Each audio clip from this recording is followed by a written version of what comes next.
All right, everyone, welcome back and into another live edition of the Patriots Beat podcast here on the CLNS Media Network, presented by our wonderful friends over at Prize Picks and Game Time. It's Brian Hines back as always with Alex Barth.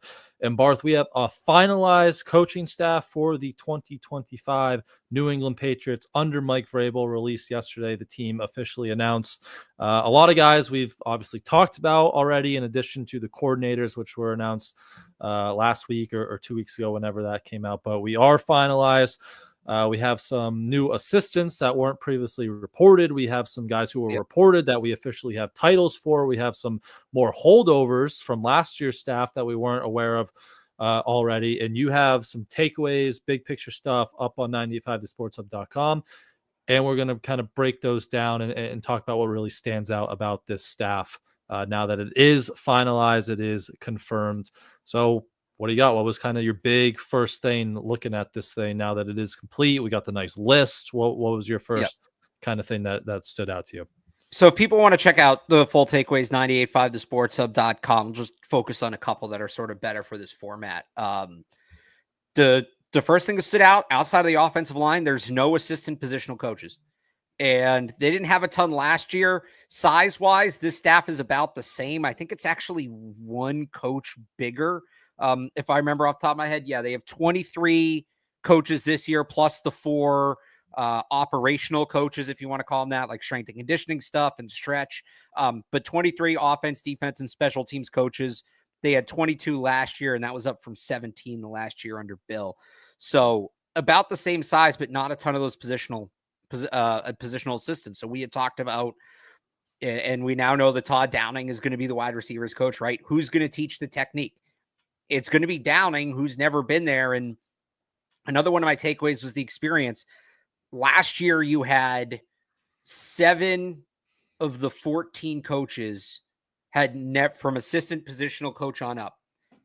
And this includes Gerard Mayo. 7 of the 14 had never held their position, including 2 of the 3 coordinators. Of the 10 positional coaches, 3 had never even coached that position before in the NFL at any, as an assistant, as anything, had never been there. You look at it this year, now it's 10 of 14 have had their previous job. So 10 of the 14 coaches, positional and up, 10 have been in that role before. And of the ones that weren't, and I'm just trying to find my list here, it's Terrell Williams, who has never been a defensive coordinator, who's going to have Mike Vrabel working with him. Clint McMillan, who is an assistant defensive line coach, who's just moving up to defensive line coach, and has Terrell Williams with him. Justin Hamilton, who has never coached cornerbacks, but coached safeties and played safeties in the NFL and was a defensive backs coach, so is more well-rounded. And then you have Downing, who's kind of the odd man out. He's never coached receivers. He's coached quarterbacks. He's coached tight ends. He's been an offensive coordinator. So that was the one guy we thought maybe would be an assistant. And even taking it a step further, you go down to the general offensive assistants who are on the staff. And Larkin, we knew about, the name of the other guy, Chucky Keaton. That was one that wasn't reported. He was with Seattle last year. He worked with quarterbacks. So him and Larkin kind of have that quarterback's background, right? There's not even an assistant receivers guy or something in there. Yeah, he's worked with running backs too, but you're right. Like there's nobody really with receivers experience besides Downing, which is interesting. Now on the flip side of that, I mean, you think Drake May is going to be taken care of? So they obviously have the quarterbacks coach and Ashton Grant, who has coached. He was a quarterbacks coach in Cleveland, so he has experience there.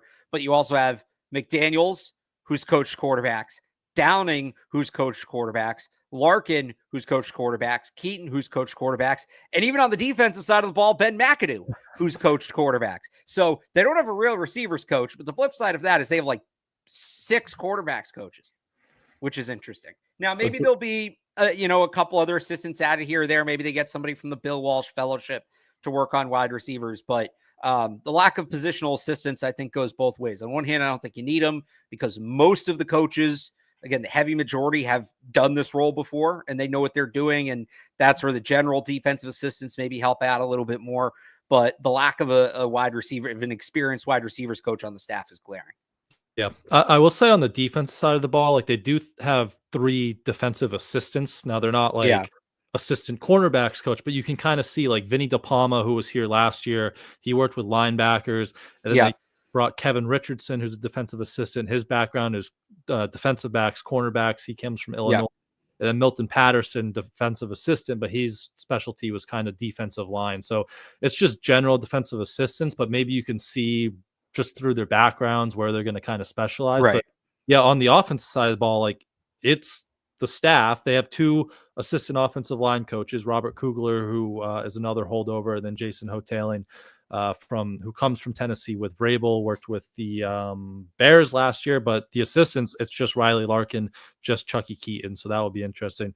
Does kind of seem like maybe those 2 guys are this pipeline that we haven't had in a while. Like if Thomas Brown, who has that tight ends pass game coordinator, if he gets an offensive coordinator interview, or Ashton Grant, who Jameis Winston, I was listening to him talk to Taylor down at the Super Bowl. Jameis Winston, who was in Cleveland with Ashton Grant, had like great things to say about him, says he's a future head coach. So he could be someone who's an offensive coordinator candidate coming up. Like it seems like Riley Larkin and Chucky Keaton, that's your internal plans to kind of these guys and grow from within, which, you know, with the end of Bill, when Josh left and all these guys are following Josh and leaving, you know, the staff was stretched really thin and you didn't have that internal plan. It feels like you kind of have some of that really on both sides of the ball, even with those defensive assistants, as some of those guys elevate and, you know, take coordinator jobs, you know, moving forward in future years. But yeah, definitely a lot of experience. The assistants are noticeable there. What else? What was your kind of second? And then just like the big influences. So 6 coaches returned from last year, 7 if you count McDaniels, who's like a previous Patriots coach, which may be more than people expected. I know Deron Mayo certainly surprised a lot of people. I was a little surprised that he's back. I do think it's worth noting he was here before Gerard was. He actually joined the staff the year before Gerard did. And it does seem like even though he is still the head strength and conditioning coach, just looking at the way they listed this, I don't know, Brian, you tell me if I'm reading too far into this.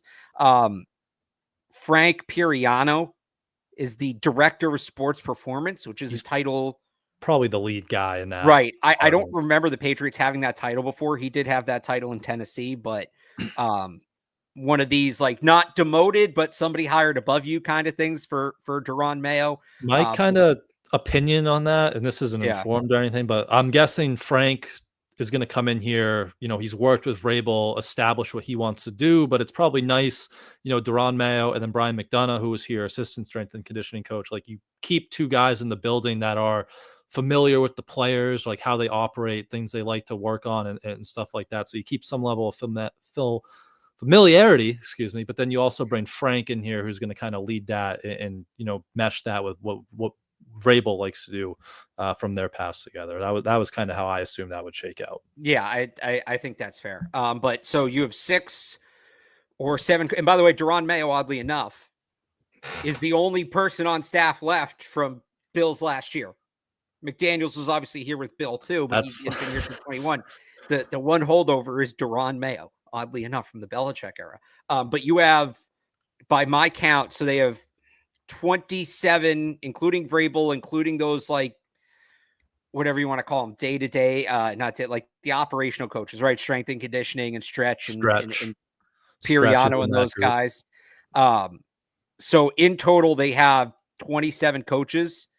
It's I believe 12 of the 26 assistants outside of Vrabel. 12 of the 26 assistants were with Vrabel in Tennessee. That includes every defensive coach besides Mike Smith, or at least positional coaches besides Mike Smith. A couple guys on offense, obviously Quinn, who falls in both categories, Stretch, Piriano, guys like that. So the Tennessee influence is real. Anybody who was worried about, you know, the Crafts having too much of a say or Josh McDaniels bulldozing his way through, he didn't really get any of his guys. You know, there's some reporting out there that Dante Scarnecchia is sort of back informally as an advisor, but that offensive staff's a real... He shot that down on EEI this morning. I saw that. That offensive staff's a real mismatch. The defensive staff is all Vrabel. Special teams comes back from next year. So you have all these different influences from all these different places.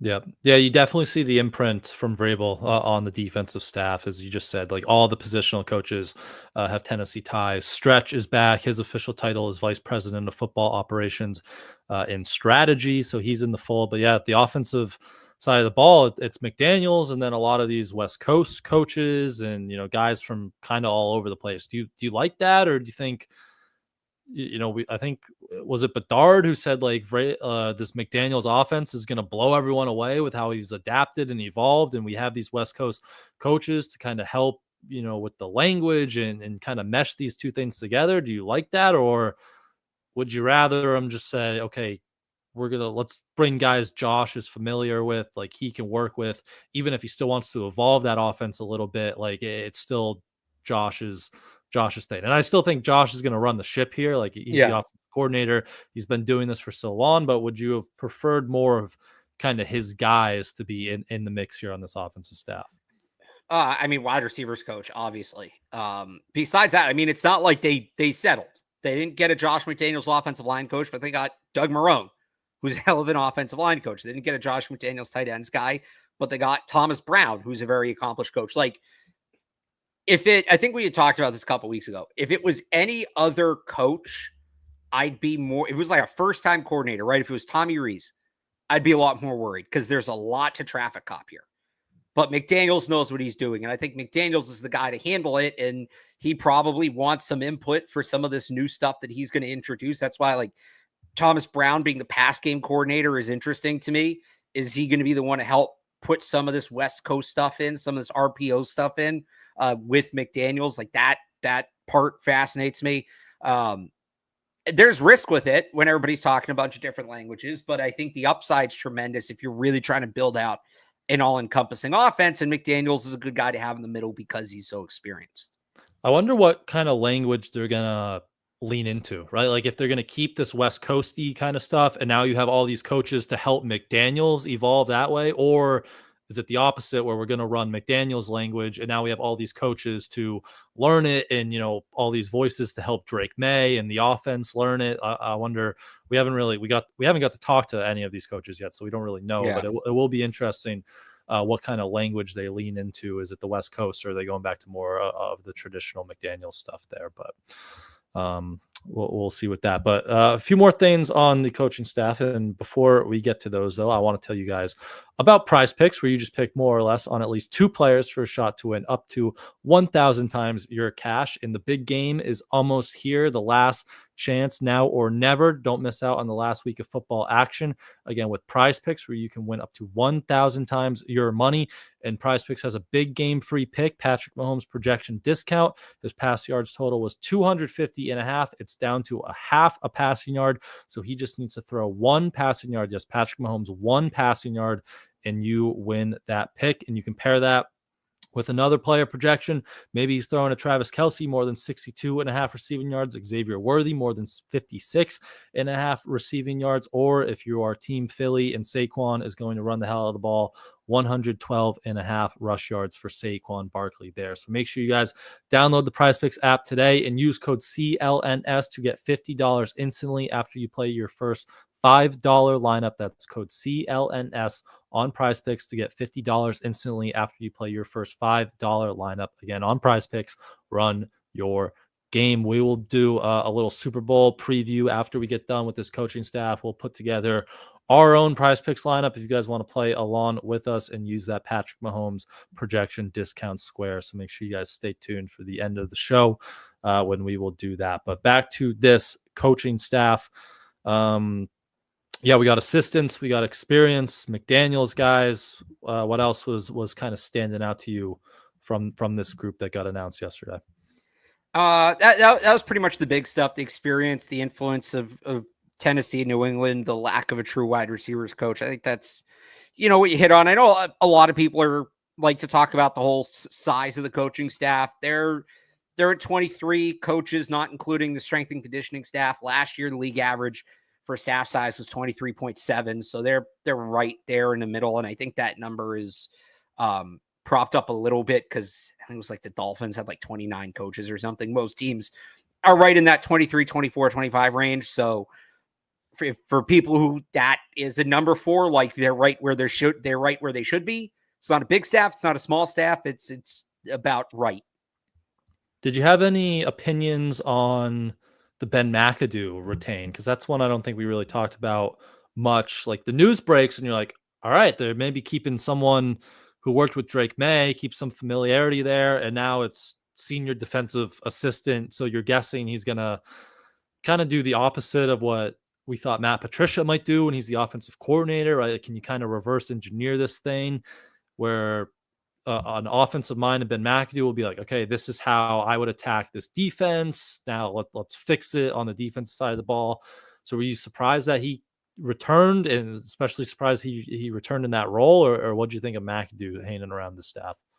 I wonder if it's one of those things that, they're giving him a different title, but his role maybe won't change, just to spread it out. They have 10 offensive coaches, 10 defensive coaches, right? Something like that, maybe to just sort of formalize more. Sounds like they liked him running the scout team, which you are working with defensive players, but in theory, that's like an offensive coaching mindset, right? You're telling the scout team, this is the look we need to give because the offense needs to work on this. So if you're approaching it from an offensive mindset, but you're mainly working with defensive players, does that make you more of an offensive coach or more of a defensive coach, right? You can kind of draw the line there. So I honestly, just hearing that he was that involved with the scout team last year and then seeing this, to me, just kind of registers as, I don't Similar know, role, like but moving around the corporate flow chart. I don't know that it he's not going to be out there coaching up pass rushers, right? Like, I don't think that's what we're going to see him doing. It's more that, hey, we want an offensive mind on the defensive side to give us that perspective. yeah, it's the flip of what they did with Matt Patricia, but he's not actually running the defense, calling plays or like, I don't want to say it's not important, but it's not as important as literally calling the plays on the sideline on game day. But I don't think it can hurt to keep him around. Like you heard Joe Milton, even Drake, talk very highly of him throughout the year. And you have someone who was familiar with what they did last year to sort of keep that kind of experience on the staff. And, Ashton Grant's a quarterback coach, but he's on the younger side of things, like keep some experience. Obviously, Josh is still the main guy in the quarterback's ears, but keep some experience, keep someone who's familiar with those guys, how they did things last year can't hurt. So I guess last thing that kind of stood out to me, or not really stood out, one of my last questions I have left. Who do you think's calling defensive plays? Is it Terrell Williams, or do you think that's something Vrabel would have interest? I know he's been that kind of overseer before in Tennessee, but with the first-time defensive coordinator, he's never called plays before. Do you think that's something Vrabel might get a little bit more involved in now going forward? If I remember correctly, there was some reporting that it was going to be Vrabel. I must have missed that report. I got to find that. Or like that suggesting it could be. Let me see if I can find that. Was that Bedard? Was from, I think it was, yeah. It sounds like something that came with that whole. Greg had just like a run this week. Shout out to Greg that it all gets kind of blended together. It didn't seem like your station. Yeah, it was here. Vrabel is getting his people on defense, and the rumor down here is that Vrabel's going to call defensive plays at least to start. Bedard said on Felger and Maz. So I'm okay with that, especially if it's like just to start, right? I said from the beginning, I want this to be Mike Vrabel's defense. It's his personnel. That's pretty clear. Does he groom Terrell Williams more into that role and slowly hand those responsibilities off so he can have a more wider range of focus? Maybe that comes in time, but no, you hired Mike, like program building stuff aside. Mike Vrabel's a hell of a defensive coach. I have no problem if he's calling the defense. If it gets in the way, I think the idea is like you get Terrell Williams up to speed and you pass that torch eventually, but I have no problem if it's Vrabel calling plays. Yep. Yeah, it could definitely just be something where he starts and then you ease Terrell Williams kind of into the role. So again, and Williams isn't like totally absent to it. He was a run game coordinator, so he gets that half of it. I was going to say, obviously he understands it. He's an NFL coach. He's experienced in that half of it. Just hasn't. Yeah, he's just never. I don't think he's ever called plays to my knowledge. I know he spent time in like the college game a little bit before. Yeah, no, not NFLs, but not significantly. I wouldn't be surprised. I wonder if this is one of the things where like maybe in the preseason he gets a heavy dose of it.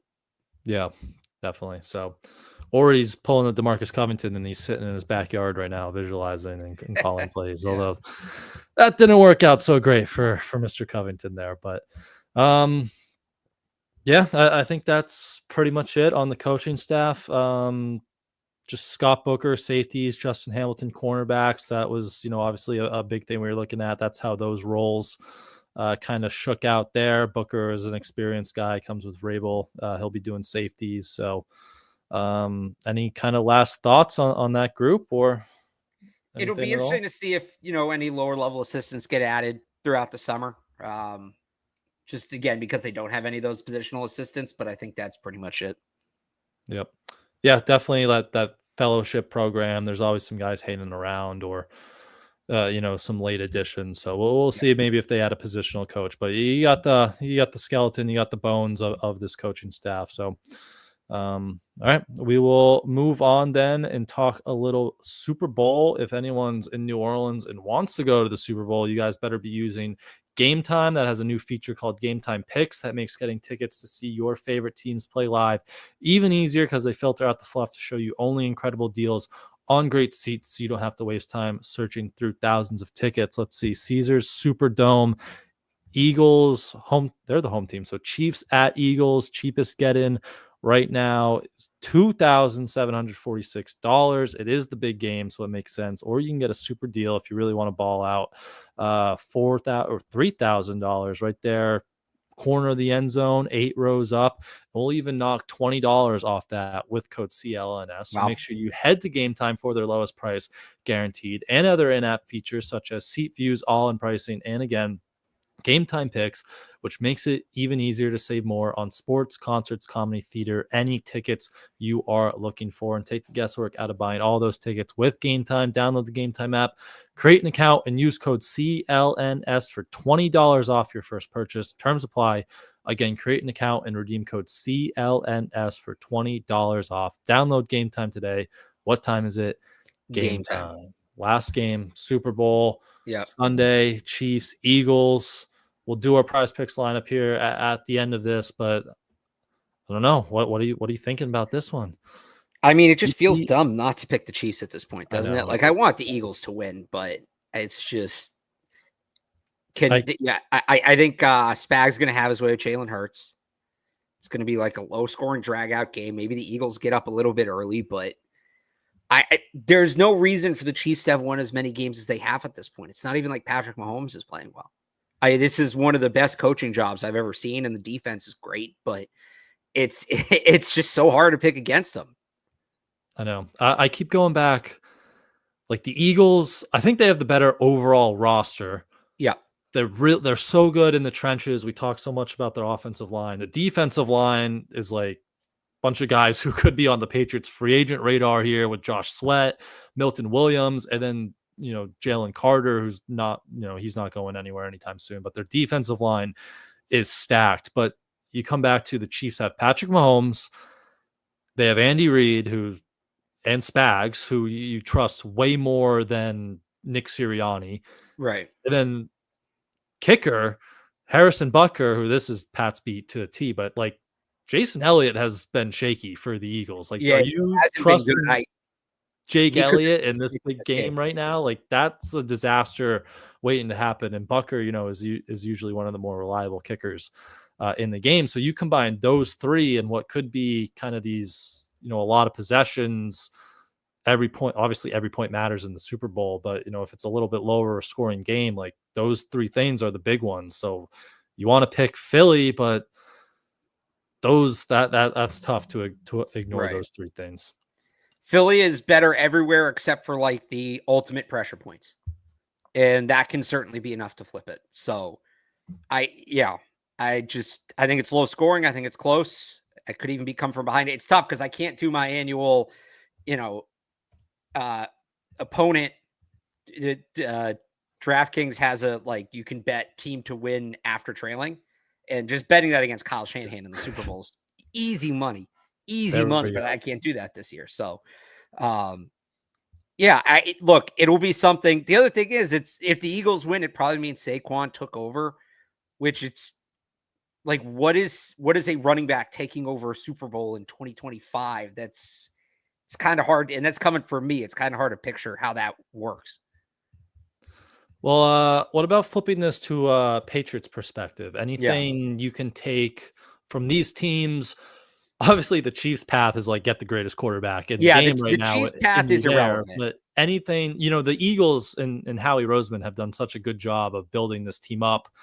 There was a graphic on it was one of the ESPN shows a few weeks ago or last week, and it was their first 3 picks of each draft the last 3 years, and it's like impact starters at every position. Obviously, this past year they got like Quinion Mitchell and Cooper DeJean, who have completely transformed their secondary. And ever since DeJean kind of got inserted there a month or two into the season as their nickel starter, like their defense really took off. But they've done such a good job of building that roster. And then when you draft well, I think that's the big thing, like draft well, and then you can go out and add those luxuries like Saquon Barkley, or when the disgruntled AJ Brown gets available, you can pull the trade for him. So anything, kind of from their team building aspect of things that really stands out to you when you're the Patriots, who are dead in the middle. You have your quarterback, which is another thing. Like, I don't think Jalen Hurts is, an elite quarterback, but Patriots have their Drake May. So what stands out to you with how the Eagles kind of built this thing that maybe the Patriots could pick from? To get to that point, and the Patriots are a year or two away at the least from getting to that point, right? 2 more off seasons minimum. There's no one way. And people who tell you, well, we have to get this guy, or it has to be that guy, or the draft, or free agent, like, you look at it, they have high draft picks. They have lower draft picks who they developed. They have big name free agents. You look at a guy like Zach Bond, who was a find, Mekhi Becton, who was a find, right? Smaller free agents that they brought up through it.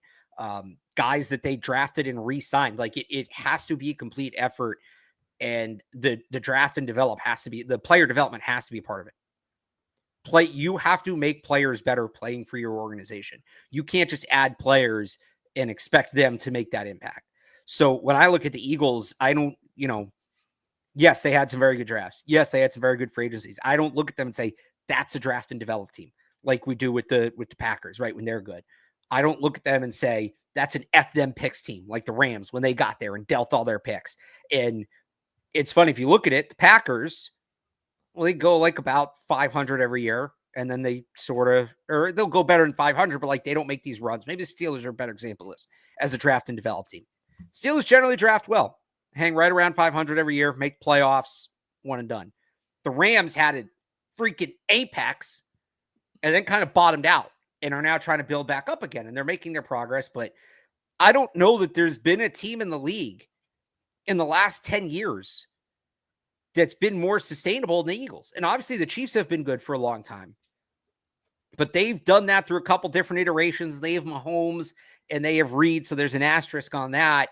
The Eagles have been good through different coaches. They've been good through different quarterbacks, right? They went less than 10 years ago with another quarterback who really was the backup to the other guy who almost won MVP at the time, who's now the backup for the other team in this Super Bowl, which is odd. But if you really want sustained success, sustained high-level success, not the stupid Steelers, we're going to finish over 500 every year, not the Bruins backing into the playoffs every year and maybe winning around and having fun, sustained championship-level success. There is no one answer. There is no magic formula. You have to be able to add players in different ways, and you have to be able to make the players better, whether they're a first-round pick, whether they're a sixth-round pick, whether they're a high-price free agent, whether they're a guy you sign in June. You have to be able to make players better when they get in your building, and you have to be able to get players from all different avenues. Yep. Super easy, right? Yeah, seriously. There was I was trying to pull it up. There was a cool graphic. Oh, here we go. I can share it. Yeah. From Fox, I believe it was. And it has the 2 teams. Here we go. The 2 teams and their offensive starters, where they came from. And you can see, I mean, I think 7 out of 11, both sides are drafted. But, like the Eagles, like they get their Jordan Mailata, who's a 7th rounder. Right. Rugby player who they develop compared to, the first round Heisman winner, Devontae Smith. Like, these guys come from all over the place. And then you get your, your Saquon Barkley, your AJ Brown additions on the outside, and then your revival project for Mekhi Becton, who was a first round pick who flaked out with the Jets, and then he comes back and he's playing really good at right guard, and then kind of the same thing with the Chiefs. A lot of draft picks. Obviously, Patrick Mahomes is Patrick Mahomes, but then you add some free agents at wide receiver. You make your big addition on the offensive line and Joe Thuney. Like, the draft is a big part of this, but then there's so many other avenues that you have to hit and do perfectly, and that's how you kind of get these championship level teams there. Yeah, absolutely. It's you got to be able to hit from a number of different angles.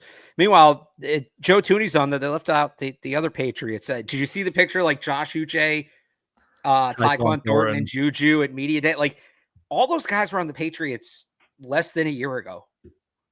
Now, none of them really play well, I guess Juju played a significant role for the Chiefs. All of this training camp. We opened training camp with all those guys on the team. All three of those guys on the roster. It's crazy to think about. We thought Juju was done.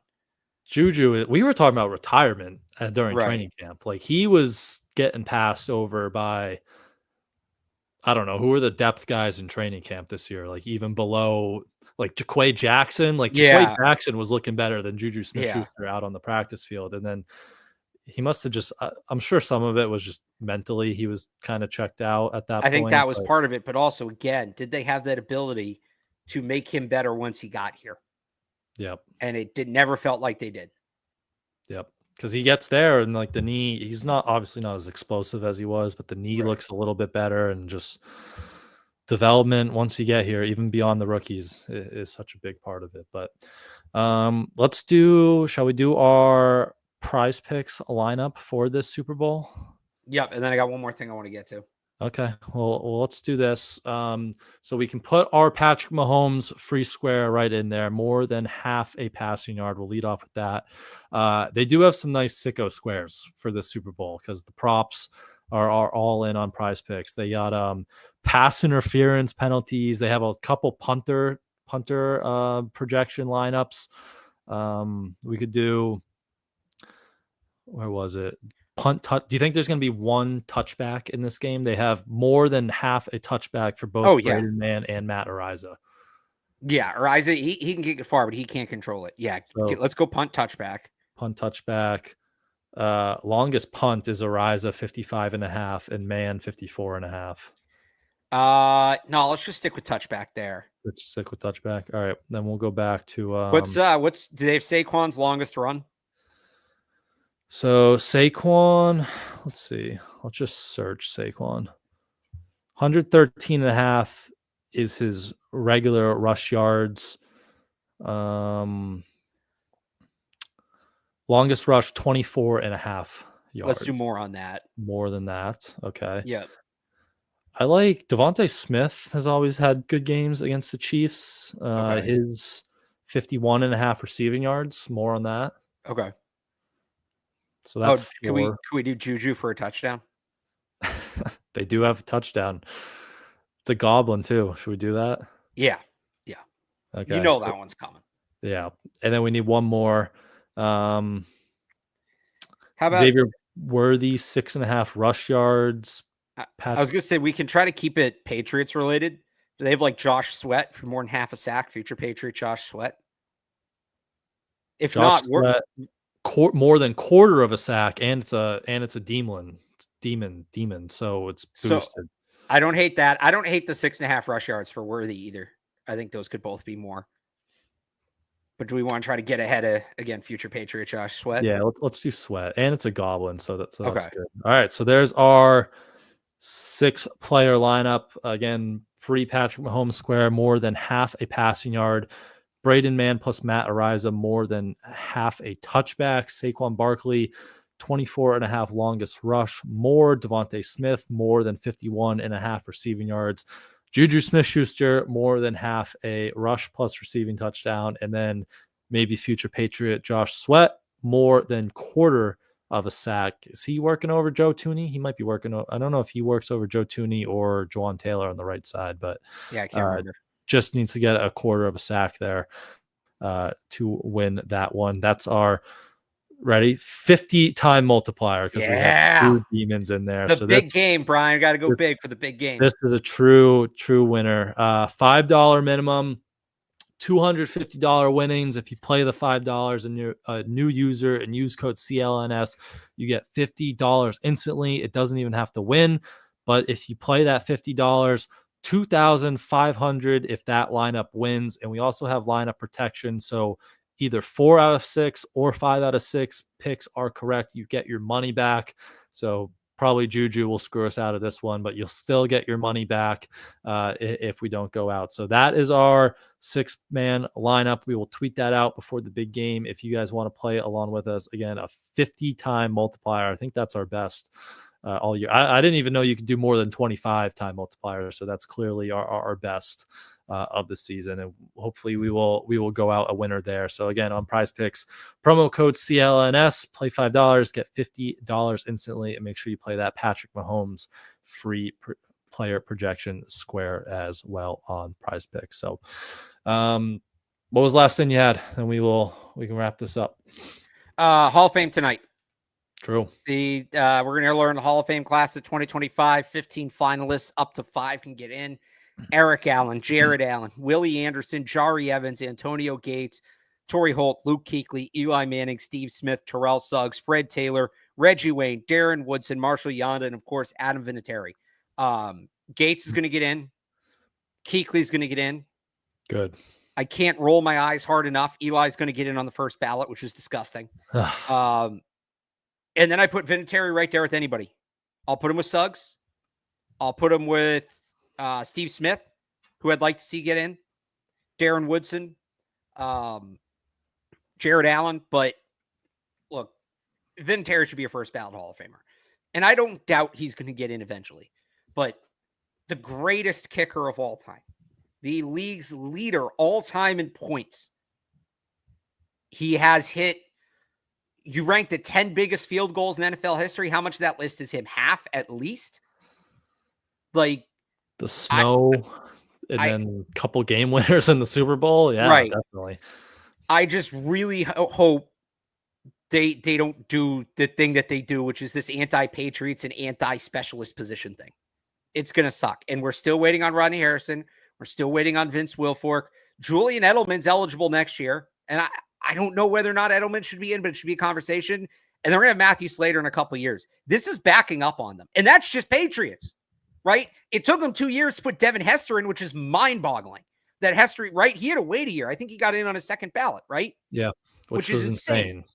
So they need to understand that the era of specialization in the NFL, those guys are starting to show up on the ballot.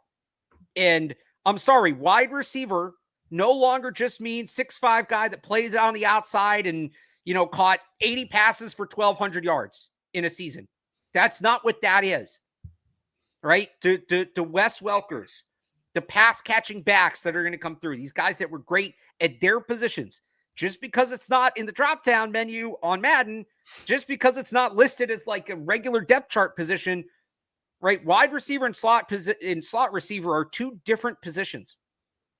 You want to say pass catching back and, early, same position, but again, Matt Forte to me is a fringe Hall of Famer, but the backs that caught over 100 passes before like 5 years ago, there were 3 guys for 90 years in the league. It was LaDainian Tomlinson, Larry Centers, and Matt Forte. You're telling me that's not Hall of Fame caliber? And I'm not saying dilute it. There's guys that are in that should not be in. Eli Manning, who, by the way, is going to be just the second quarterback, I should say, in the Hall with a career record of 500 or worse. The other one is Joe Namath, who's widely regarded as many to be the least deserving person in the building. So I really hope they put Vinatieri in. I really hope they get this right. I'm not expecting it. I'm expecting to be upset tonight because all this committee does is let me down. And it's all they've done for years. And this is not just a Patriots thing. Putting Marvin Harrison in over Terrell Owens, and Owens got in eventually, yes.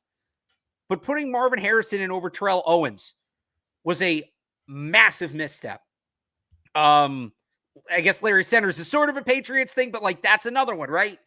They just have the formula is not correct right now. And Vinatieri is going to be yet another canary in the coal mine, and maybe the biggest one, because it's the greatest kicker of all time. And that is a defined position. That is not slot receiver. That is not special teams ace. That is not kick returner, right? If the greatest kicker of all time cannot get in on the first ballot, the league's all-time leading scorer cannot get in on the first ballot, what the hell are we doing here? I'm like, there's the rant, because we won't have another show till Monday or Tuesday, and I won't be as fired up by then, but I'm already ready for them to let me down. I hope they're wrong. He 100% deserves to be in on the first, and he will get in. I don't doubt that they'll put him in, but he's going to get that same stupid penalty that Hester got, right? And he's going to get a year for that.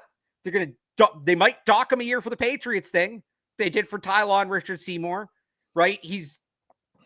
And there you go. So I hope he gets in. But we'll see.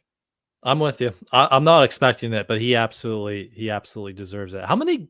It is definitely a Patriots thing though. Like, how many Dynasty Patriots guys are in there? And obviously, like Tom and Gronk can't get in there, but like early Dynasty guys, it's just Law, Seymour. Anyone else? Law, Seymour. I feel like we're missing one. No, that might be it. Did Willie get in? No, Willie didn't get in. It's another guy, all-time playoff sacks leader. Willie should be in. I mean, Rodney is still the most ridiculous one. Rodney's the biggest non-steroid snub. But we're across all the hall. We're gonna put Eli in because he beat them twice, and hallelujah, he beat them twice. But we can't put the guys he beat in. Yeah, Rodney's ridiculous, and then Vinatieri should join them, but probably won't. At least, and I mean, like Mankins doesn't have a ring, which is going to make his case even harder. And he's a guard, but he was a great player. And you're putting in all the Patriots. Like, yeah, they were the most dominant team in the league for 20 years. How many do the Steelers and Niners dynasties have in there? Like 30 apiece. Like their whole roster. The Steelers have everybody. The Steelers. Right. The Steelers making the Hall of Fame is like the Celtics retiring numbers. Like, you walked in that building for training camp one day you're in. The Niners, I don't know off the top of my head. I mean, Montana, Rice, Roger Craig's in, I think, right? Lott's in. I believe so. Is Dallas Clark in? I think so. They have more than the Patriots do. That being said, I was trying to pull this up here. So who are the five? I guess my five, if I was voting, my ballot would be Vinatieri, Smith. Hang on. Vinatieri. Well, Gates and Kuechly have to get in. Kuechly's probably my number one on here. He was so good, Luke Kuechly. Gates, Kuechly, Smith. I'm at 6. I have Smith, Kuechly, Gates, Suggs, Holt, and then Vinatieri. Smith. I feel like Jared Allen deserves some more respect. That's true. Was he not like longevity wise? Wasn't it not that impressive for Jared Allen? Yeah, he was. I mean, he was around for a while, but he wasn't great. Yeah, like for all those years. Peak. Let me pull up his stats. I'm trying to find. He was around for 12 years. 136 sacks. He averaged 12.5 sacks a year, and that was his last kind of 2 years. He only had 7 total sacks. So I'll just say this: 2000 to 2009. I would say there's some great receivers in the league now, but 2000, 2009 is like the glory days for like the elite wide receivers, right? I don't know that there's ever been, more top end talent at the wide receiver position than there was in that decade. Do you know what wide receiver led the NFL in both catches and receiving yards between 2000 and 2009? That 10-year stretch? 2000 and 2009. Yeah. So think about the guys that were going off during that time. That was Randy Moss. That was Terrell Owens. That was Chad Ochocinco, another snub. I know I'm missing some great ones from that window. I don't know why those 3 guys just came to mind. Marvin Harrison. I sneaky want to say like Welker, but it was he started too late. Well, Welker was in there. Welker's up there, but no, the most catches and the most yards from 2000 2009 in the NFL is Torrey Holt. He was statistically the most productive wide receiver in the NFL for a decade. The fact he's not in is kind of nuts, right? Knowing that now, me telling you that. And Isaac Bruce is in. The most productive guy in over a decade. That feels in a like decade where Hall of Fame worthy. In a decade where the passing game really took off. And Isaac Bruce is in. Isaac Bruce was his teammate. And I'm not saying Isaac Bruce shouldn't be in, but like, what are we doing? Crazy. So the whole thing just makes no sense. Definitely. So that's I want to force Holt in, but I don't know. Maybe Steve Smith is just a me thing. Maybe he's not a first ballot guy because it's his first year of eligibility. Kuechly and Gates look like the real two locks. Yeah. And then I mean, you can't put. I would say this on Allen. Are you putting Allen in over Suggs? Yeah, no. Like definitely Suggs. Right. I'd probably go Kuechly, Gates, Suggs. I would hope Vinatieri. I don't think they would do Vinatieri. Your ballot. My ballot would be Kuechly, Gates, Suggs, Vinatieri. Then probably Holt. That might be mine too. Kuechly, Gates, Suggs. Yeah, because I'm not putting. I'll put. Steve Smith should be in, but not over Holt. Yeah, definitely. So, what I think it's going to be is Suggs, Smith, Manning, Kuechly, Gates. Yeah, they're putting Eli in.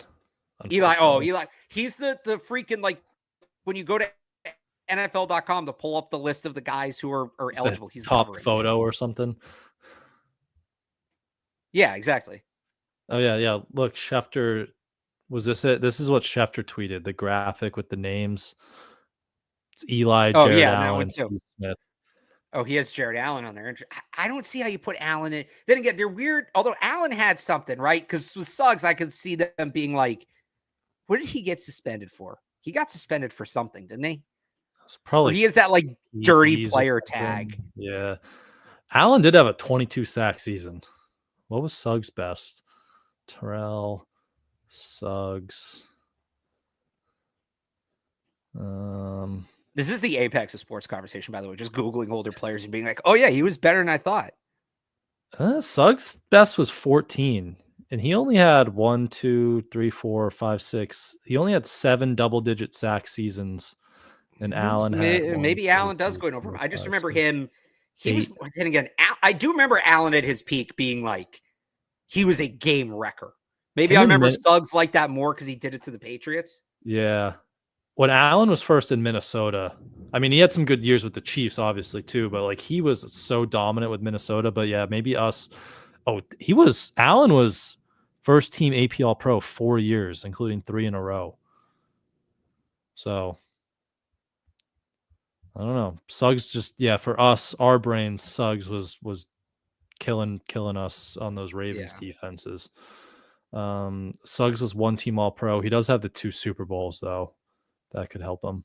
And 1-time Defensive Player of the Year. Allen doesn't have that, but yeah, we'll see. We'll see. I'm sure they'll get it wrong. What time is that tonight? It's late. I don't know the exact time. It's during the awards show. Doesn't say, but we'll see. Yeah, we'll probably have something to yell at for next week's show, but we will wrap that one up there. Again, Patriots coaching staff finalized Super Bowl on Sunday. Hope everyone enjoys it, has a great one. In the meantime, make sure you guys subscribe to Patriots Press Pass on YouTube and wherever else you get your podcasts. You can follow Barth on Twitter at RealAlexBarth. Head over to 985thesportshub.com to read his Patriots coverage. He's got the coaching staff takeaways up there for you. And you can follow me on Twitter at I am Brian Hines and head over to patspulpit.com for our Patriots coverage, all our coaching staff analysis and news up there as well. So thanks everyone for jumping in with us this afternoon. Again, have a great weekend. Enjoy the Super Bowl, and we will see you guys next week.